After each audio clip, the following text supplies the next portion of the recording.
रे छदिया का रे दक्षिण तला के लगा सारा चंदा का तता सत्य यहाँ बैठ के ताती बनता रही हमनी के ना उसल जी का रे सरस्वती पूजा ना मनइबे का आपकी बार 2-4 दिन टाइमे बा बुलाओ ना सब कहाँ बना चला चंदा उसले देखो तारे साला कोरा तानी घर के धंधा आ तू कह तारे के चले के मांगे चंदा कैसे होई रे। तो अभी छोड़ दे धान धा चल मांगे चंदा बाद में आके करत रहिए धान धा। हाँ रे ठीक कह तारे अभी उसूल लिया चंदा तो बोलाओ ना ढिलुआ के बेटा छिलुआ के बेंगवा के आ ढिलरा के कि अकेला ही उसूल बे कोनो दी 1 रुपया। अरे सब हुए सब घर है चल ना बोला के ले आओ जा। चल ठीक बा चल चल चल पहले बेंगवा के घर है बेंगवा के बुला के लिया जा। हाँ रे चल हो दे ओकर पापा दुआर बाहर तर उनकरे से पूछ लिया चल कहाँ बा बेंगवा।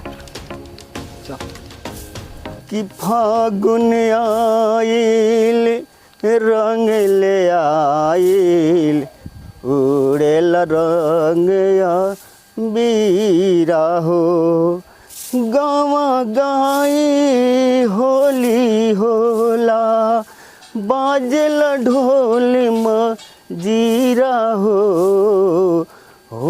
फागुन चाचा तार लइकवा हो लइकवा हमार अब तो यही रहल कहाँ गई यही में तो खोस कर रखल नहीं बकरिया खियावत नहीं कुछ भुलाइल बा चाचा ना हो भुलाइल तो नहीं खेल लइकवा खोतर तो लइकवा तो यही जे रखल नहीं में खोस के कहाँ गई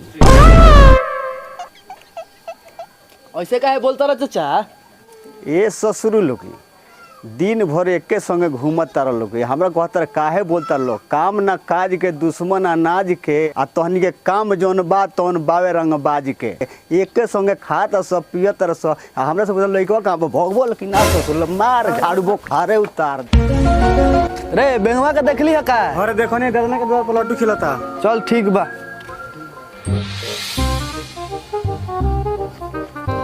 देख तोर लाल लट्टू के मार के केंगने के बिता खाल कर देता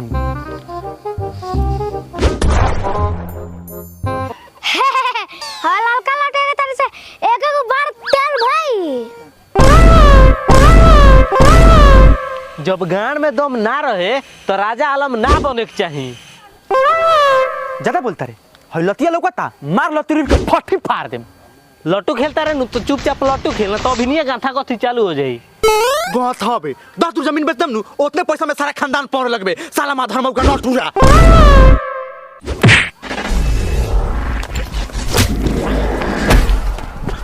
और तोरा खानदान के बात कोई पड़ी खानदान के बात कोई पटोल कोले बड़ा सर है कैसे चंदा मांगे हम ना जाए तो हमू ना जाए काहे ना जेबा सर है ए हमरा नानी की है जाएगा भैया से आज हम ना जाए काल से चंदा मांगे आएम। चल छदिए चल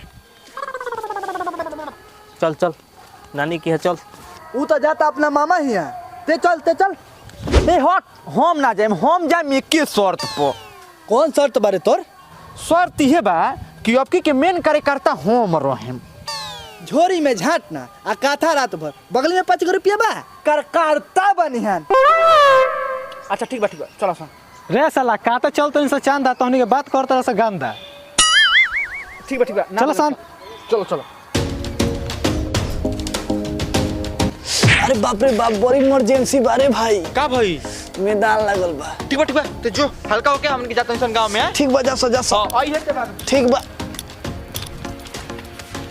रहने कहा जब हमनी सब बानी सब तैयारी तो चलो सबसे पहले छदिया भगवो के दुआरी। हाँ रे उ बड़ा सुंदर बिया उ दे दी तो जतरा बन जाए कौची रे चंदा हम जानी कुछ हो ना चल ललाक तार पापा लुधियाना से हन न तब मिठाई लेके आई हन।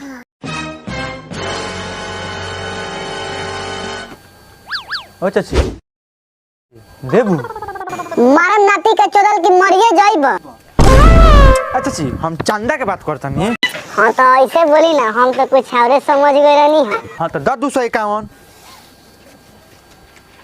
आइली 21 रुपया 21 रुपया पगला गल बड़का हो इतना महंगाई के जमाना में 21 रुपया देला से काम ना चली 251 रुपया दो लेक बतलो आना तो जा जाई ठीक बा, हमनी के तो जाते बानी सन, लेकिन नसो सरस्वती पूजा में डीजे बनाइल बा। हई जौन तार 4 गो चेंगरा पेंगरा डेढ़िया पोठिया बानो सनु, ओकनी के मत भेजिए डीजे पर डांस झुमकाए खाती, ना तो टंगरी भाज भाज के फेंके लगे मुंह का लोग सरौ लोग। ठीक बा चलो चलो चलो ना जी हसन। चलो सरे, अब प्रसादियो खाए के मत भेजिए अपना लड़का सन के। जा जा जा हमार लइका ना जी हसन, तोहरे लोग के प्रसादी खा के हमार लइका ना जिए लसन।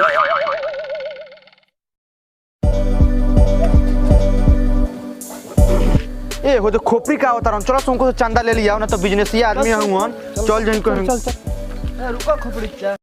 ए खोपड़ी का सरस्वती पूजा के चंदा दो। ए बाबू धांधा बा मांदा है, अब मांगे चलो इलो चांदा, काहे हमर दिमाग कोइले बड़ा गंदा भाई जाना। ओ खोपड़ी का काहे कोइले बार अपन दिमाग गंदा, दे दो हमनी के चांदा, तोहर ना चली धंधा मंदा। दो 1,11,000 रुपया।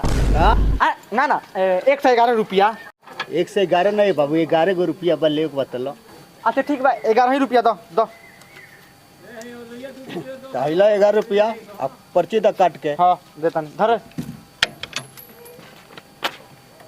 ला, जा अब बढ़ जैता धंधा। बोलो बोलो सरस्वती मैया की।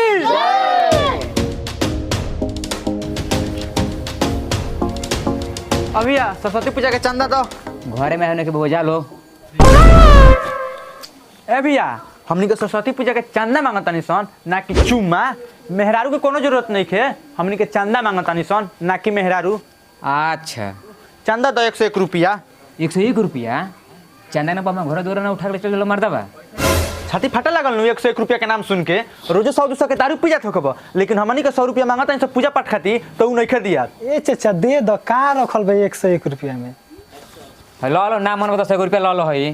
मर्दा 100 रुपया देहे में इतना कंजूसी। दो पर्ची दो खत्म।